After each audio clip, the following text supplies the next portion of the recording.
प्रभु श्री जगन्नाथ पुरी को आसिले केमिति प्रभुंक देह अधा गोड़ा हेला केमिति केमिति नीलमाधवरु प्रभु जगन्नाथंकर हेला विग्रह प्रतिष्ठा।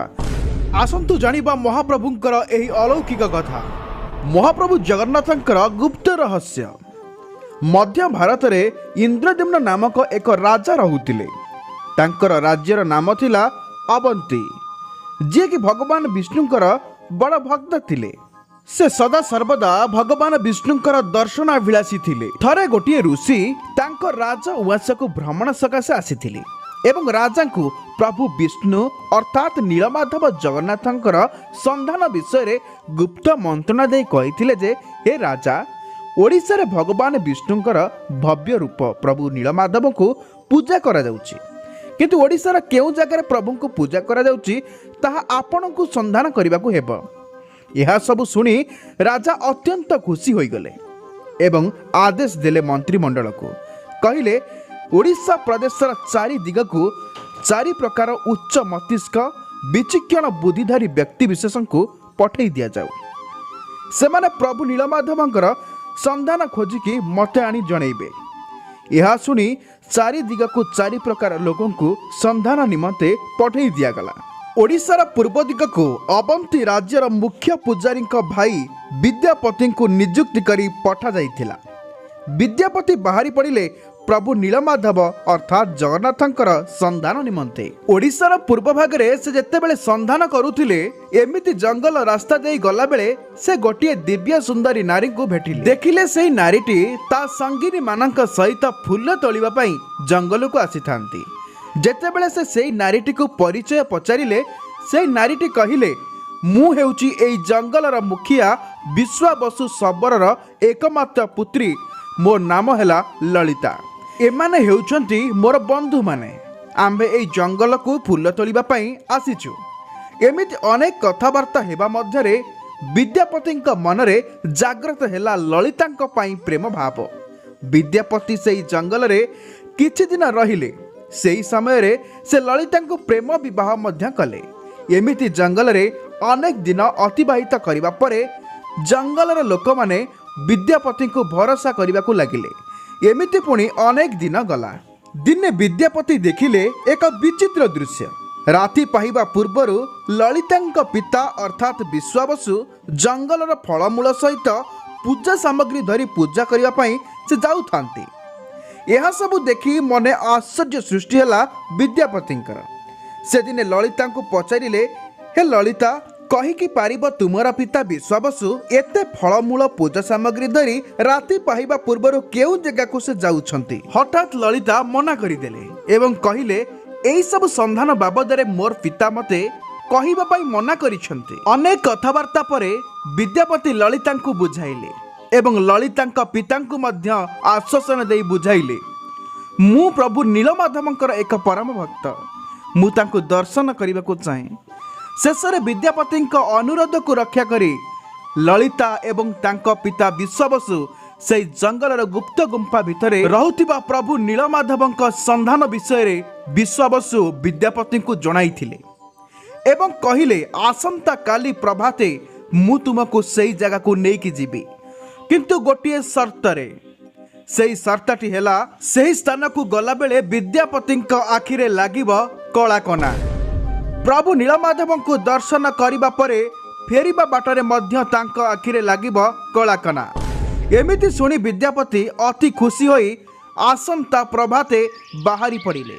सेही गुप्त गुंफा मध्य को सेठाको गले। प्रभु नीलमाधव को दर्शन कले। प्रभु को दर्शन करे करुणा लाभ कले एवं पुणी कलाकना बांधी घर को फेरी आसिले। एमिति अनेक दिन गला। एपटे राजा इंद्रद्युम्न मास मास वर्ष वर्ष पूरी गला, किंतु प्रभु नीलमाधव को न पाइथिबारु चिंता मग्न होई बसी थांती। ठीक एही समय रे विद्यापति प्रवेश करंती राजगृह मध्य को एवं प्रभु नीलमाधवंकर संधान विषय रे बखाणु थांती राजा इंद्रद्युम्न को। राजा को कहिले, हे राजा इंद्रद्युम्न, ओडिशार पूर्व भागरे घोर जंगल मध्यरे प्रभु नीलमाधवंक रूपरे प्रभु विष्णु पूजा पाउछंती।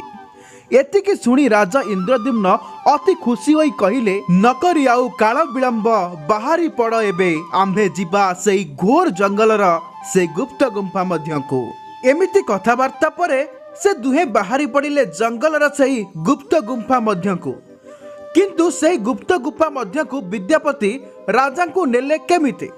ଯେତେବେଳେ ବିଶ୍ୱାବସୁ ତାଙ୍କୁ ସେହି ଗୁମ୍ଫାକୁ ନେଇଥିଲେ, ଠିକ୍ ସେହି ସମୟରେ ଅତି ଚତୁରତା ସହିତ ବିଦ୍ୟାପତି ନିଜ ଗାମୁଛାରେ ଲୁଚେଇକି କିଛିଟା ସୋରିଷ ମଞ୍ଜି ନେଇଥାନ୍ତି ଏବଂ ବାଟରେ ଗଲାବେଳେ ସେ ବାଟରେ ବିଞ୍ଚି ବିଞ୍ଚି ଅତି ଚତୁରତାର ସହିତ ଯାଇଥିଲେ। ଦିନ ପରେ ଦିନ ଗଡ଼ିଯିବାରୁ ସେହି ସୋରିଷ ମଞ୍ଜି ଚାରା ରୂପ ନେଇ ପରେ ପରେ ଗଛରେ ପରିଣତ ହୋଇଥିଲା। ସେହି ଗଛକୁ ଚିହ୍ନଟ କରି ବିଦ୍ୟାପତି ଏବଂ ରାଜା ଇନ୍ଦ୍ରଦ୍ୟୁମ୍ନ ସେହି ଗୁମ୍ଫାର ସନ୍ଧାନ ପାଇଥିଲେ। ରାଜା ଅତି ବିଚକ୍ଷଣ ବୁଦ୍ଧି ବୋଲି ସମ୍ବର୍ଦ୍ଧନ କରିଥିଲେ। ଯେତେବେଳେ ସେମାନେ ସେହି ଗୁପ୍ତ ଗୁମ୍ଫା ମଧ୍ୟକୁ ପହଞ୍ଚିଲେ, ଦେଖିଲା ବେଳକୁ ସେହି ଗୁମ୍ଫାରେ ଆଉ ନାହାନ୍ତି ପ୍ରଭୁ ନୀଳମାଧବ। ଠିକ୍ ଏହି ସମୟରେ ଅନ୍ତର୍ଧ୍ୟାନ ହୋଇ ପ୍ରଭୁ ନୀଳମାଧବ କୁହନ୍ତି, ହେ ରାଜା ଇନ୍ଦ୍ରଦ୍ୟୁମ୍ନ, ଏହି ସ୍ଥାନରେ ମୁଁ ଅନେକ ଦିନ ଧରି ପୂଜା ପାଇ ଆସୁଥିଲି, କିନ୍ତୁ ଏବେ ମୁଁ ଏଠାରୁ ଅନ୍ତର୍ଧ୍ୟାନ ହେଲି। ତୁମ୍ଭେ ଯାଅ, ଗଭୀର ଗଣ୍ଡ ସମୁଦ୍ର ମଧ୍ୟରେ ମୋର ଏକ ଦାରୁ ଭାସୁଥିବ, ସେ ଦାରୁ ଆଣି ମୋର ଏକ ମୂର୍ତ୍ତି ସ୍ଥାପନା କରିବ ଏବଂ ମୋତେ ତୁମରି ଦ୍ୱାରା ନିର୍ମିତ କରାଯାଇଥିବା ପୁରୀ ଶ୍ରୀକ୍ଷେତ୍ର ମନ୍ଦିରରେ ପୂଜାର୍ଚ୍ଚନା କରିବ। ଏମିତି କହି ରାଜାଙ୍କୁ ଆଶୀର୍ବାଦ ଦେଲେ ପ୍ରଭୁ ନୀଳମାଧବ। ଏତିକି ଶୁଣି ଫେରିବା ବେଳକୁ ସେହି ଜାଗାକୁ ପୂଜା ପାଇଁ ଆସିଥାନ୍ତି ବିଶ୍ୱାବସୁ। ହଠାତ୍ ସେହି ଜାଗାରେ ବିଦ୍ୟାପତି ଓ ରାଜାଙ୍କୁ ଦେଖି ବିଶ୍ୱାବସୁ ଆଶ୍ଚର୍ଯ୍ୟ ହୋଇଗଲେ ଏବଂ ବିଶ୍ୱାବସୁ କଳି କରିଥିଲେ। ବିଦ୍ୟାପତିଙ୍କୁ କହିଥିଲେ, ହେ ବିଦ୍ୟାପତି, ତୁମେ ହେଉଛ ଠକ, ଏହା ହେଉଛି ଗୁପ୍ତ ଗୁମ୍ଫା। ମୁଁ ତୁମକୁ ସର୍ତ୍ତ କରି କହିଥିଲି ଏହି ଜାଗାର ସନ୍ଧାନ କାହାକୁ ଅବଗତି କରିବ ନାହିଁ ବୋଲି, କିନ୍ତୁ ଆଜି ତୁମେ ତୁମର ସର୍ତ୍ତ ରଖିଲ ନାହିଁ। ଏତିକି ଶୁଣି ଅନ୍ତର୍ଧ୍ୟାନ ହୋଇ ପ୍ରଭୁ ବିଷ୍ଣୁ ଅର୍ଥାତ୍ ନୀଳମାଧବ କୁହନ୍ତି, ହେ ବିଶ୍ୱାବସୁ, ତୁମେ ଆଉ ଚିନ୍ତା କର ନାହିଁ, ତୁମର ପୂଜା କରିବାର ସମୟ ଏହିଠାରେ ସରିଲା। ଏବେଠୁ ମୁଁ ପୁରୀରେ ପ୍ରଭୁ ଜଗନ୍ନାଥଙ୍କ ନାମରେ ପୂଜାର୍ଚ୍ଚନା ପାଇବି। ଏତିକି କହି ପ୍ରଭୁ ଆଶୀର୍ବାଦ ଦେଇ ଚାଲିଗଲେ। ସେ ଦୁହେଁ ଗୁମ୍ଫା ମଧ୍ୟରୁ ବିଶ୍ୱାବସୁ ଓ ବିଦ୍ୟାପତି ଓ ରାଜା ମଧ୍ୟ ନିଜ ନିଜ ଘରକୁ ଫେରିଲେ। ଏହାପରେ ସୈନ୍ୟଙ୍କୁ ଧରି ଛୁଟିଗଲେ ସେହି ଗଭୀର ଗଣ୍ଡ ସମୁଦ୍ର ମଧ୍ୟକୁ। ସମୁଦ୍ର ମଧ୍ୟରେ ଦେଖିଲେ ଏକ ଦାରୁ ଭାସ୍ୟମାନ ହେଉଛି।